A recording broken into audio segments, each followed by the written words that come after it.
बिस्मिल्लाहिर्रहमानिर्रहीम। अस्सलाम वालेकुम दोस्तों, मोहम्मद नदीम अख्तर आपकी खिदमत में हाजिर है। दोस्तों आज की जो है ना वीडियो बहुत कमाल की वीडियो है।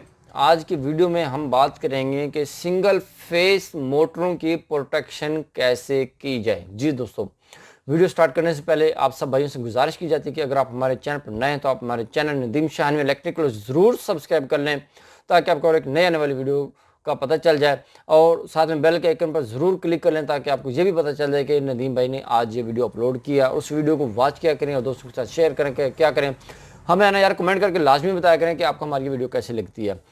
तो आज की जो हमारा टॉपिक है और जिसके बारे में हमने डिस्कशन करनी है आपके साथ कि भाई सिंगल फेस मोटरों की तो प्रोटेक्शन आपने होते हुए देखी होगी। वहाँ पर आप फेस फेलियर ले लगा सकते हैं, ओवरलोड ले लगा सकते हैं और दूसरी तमाम की तमाम चीज़ें लगा सकते हैं जिससे आपकी 3 फेस मोटरों की प्रोटेक्शन हो जाती है।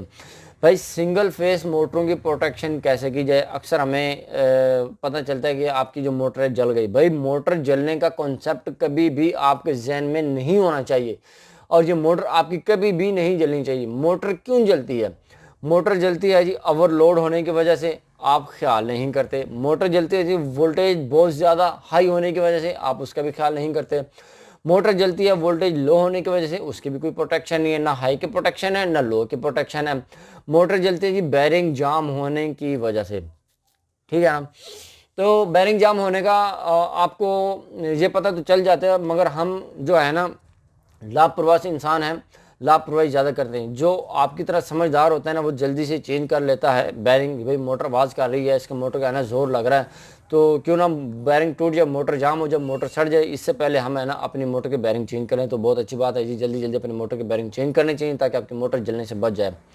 तो यहाँ पर हम और भी आपको बहुत सारी टिप्स देंगे कि आपने सिंगल फेस जो मोटरें हैं वो उनकी आपने प्रोटेक्शन कैसे करनी है, और घर के तमाम की तमाम इक्विपमेंट्स जो कि फ्रिज है और माइक्रोवेव है, इस्त्री है, बल्ब हैं, एलईडी लाइट्स हैं और तमाम जो एक्सेसरीज आपके घर के अंदर इस्तेमाल हो रही होती है, जो आप किचन में इस्तेमाल करते हैं, घरों में इस्तेमाल करते हैं, और बहुत सारी जो चीज़ें होती हैं घर के अंदर जो सिंगल फेस पर ऑपरेट होती हैं, तकरीबन 90% जो चीज़ें हैं ना घरों के अंदर जो है ना सिंगल फेस सप्लाई से ऑपरेट होती हैं, जिसके अंदर 220 वोल्टेज मौजूद होते हैं।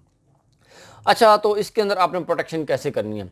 तो भाई मेरा मशवरा ये है कि आप अपने घर की जो डिस्ट्रीब्यूशन बोर्ड लगा होता है ना उसके साथ एक छोटा सा बॉक्स लगाएं। उस बॉक्स के साथ आप एक मैग्नेटिक कॉन्टेक्टर लगाएं। मैग्नेटिक कॉन्टेक्टर के साथ आप एक अंडर वोल्टेज रिले लगाएं। यहाँ पर आप तस्वीर में देख सकते हैं अंडर वोल्टेज रिले कैसी होती है।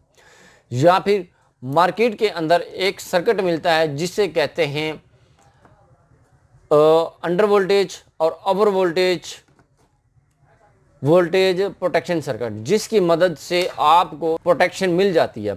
उसमें होता क्या है कि अगर आपके वोल्टेज कम होंगे, वोल्टेज कम होने की सूरत में वो आपका जो है ना मैग्नेटिक कॉन्टेक्टर को ट्रिप करवा देगा। अगर आपके वोल्टेज ज़्यादा होंगे तो वोल्टेज ज़्यादा होने की वजह से वो ट्रिप कर जाएगा।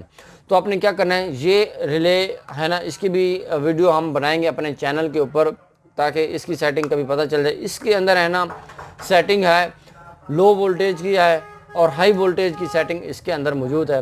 इसके अंदर होता क्या है कि मिनिमम वोल्टेज और maximum voltage, minimum voltage single phase supply के लिए कितने होने चाहिए और maximum voltage single phase supply के लिए कितने होने चाहिए। अगर हम मिनिमम बात कर लें तो 190 जो वोल्टेज है वो मिनिमम वोल्टेज है। इस पर आपकी जो है ना इक्विपमेंट है ना जलते नहीं है।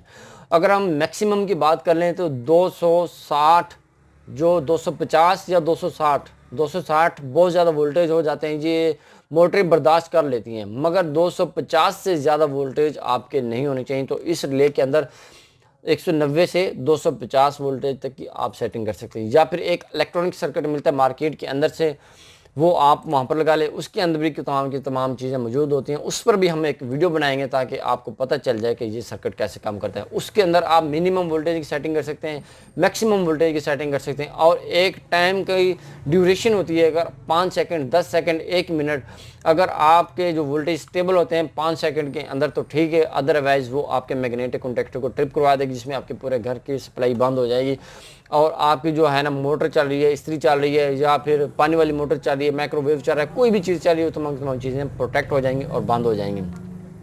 और इसके साथ साथ ये होता है कि कम से कम वोल्टेज की वजह से आपकी जो है ना डिवाइसेस है ना जलेंगी नहीं इंशाल्लाह। और इसके साथ साथ आपने है ना MCB अच्छी क्वालिटी के ज़रूर इस्तेमाल करने हैं। मिसाल के तौर पर आपकी मोटर का लोड है जी 6 एम्पेयर लोड है, 6 एम्पेयर की बजाय आपने 10 एम्पेयर का ब्रेकर लगाना है, क्योंकि मोटर का जो टार्क लोड होता है, टार्क लोड कहते हैं स्टार्टिंग लोड को, जब आपका स्टार्टिंग लोड ज़्यादा होता है तो ज़्यादा एम्पेयर लेती है, जिसकी वजह से है ना आपकी मोटर को जलने का खदशा होता है। ज़्यादा एम्पेयर लगे हुए होंगे मोटर को तो वो जल जाती है।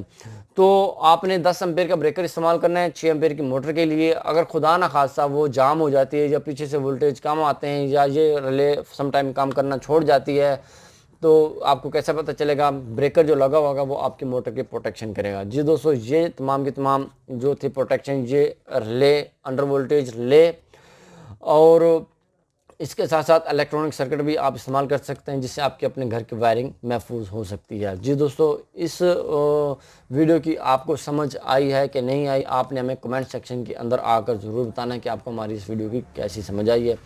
वीडियो में ये जो वीडियो है इसको है ना आप अपने दोस्तों के साथ शेयर ज़रूर कीजिएगा, लाइक ज़रूर कीजिएगा, कमेंट करके हमें ज़रूर बताइएगा। मिलते हैं नेक्स्ट वीडियो में। अपना बहुत सारा ख्याल रखिएगा, तब तक के लिए अल्लाह हाफिज़।